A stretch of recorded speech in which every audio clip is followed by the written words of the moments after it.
Irregular periods is definitely one of them. But what are other symptoms that should indicate a person कि it is not just the irregularity but something else?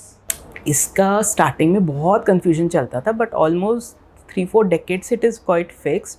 There is something we personally here follow Rotterdam's criteria, जिसमें कि आपके 3 features होते हैं. उन 3 में से किसी 2 का होना ज़रूरी है.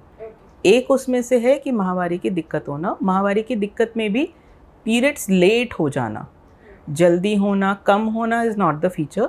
लेट होना कि उसको आते ही 3 महीने में या 4 महीने में, 1.5 महीने में आते हैं, या सिर्फ दवाई लेने पे आते हैं. एक तो मेंस्ट्रुअल डिस्टर्बेंस.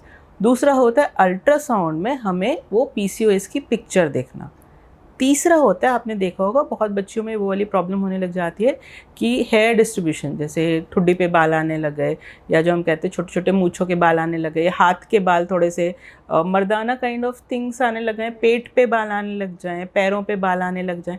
हिर्सुटिज्म जिसको हम कहते हैं, वो या तो हमें क्लिनिकली मरीज़ में दिखने लग जाए, या अगर हमें क्लिनिकली नहीं दिख रही है हम ब्लड टेस्ट कराएं जिससे कि हमें पता चले उसका टेस्टोस्टेरोन लेवल ज़्यादा चल रहे हैं, देन हम इसको पीसीओएस मानते हैं. बट किसी भी एक चीज़ के होने से नहीं होगा.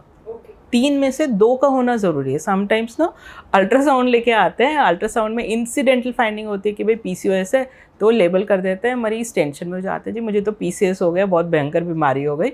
बट ऐसा नहीं है. अगर खाली अल्ट्रासाउंड में आ रहा है और ना आपके बालों में कोई प्रॉब्लम हो रही है, ना आपको पीरियड्स में कोई प्रॉब्लम हो रही है, आपको पीसीओएस नहीं है.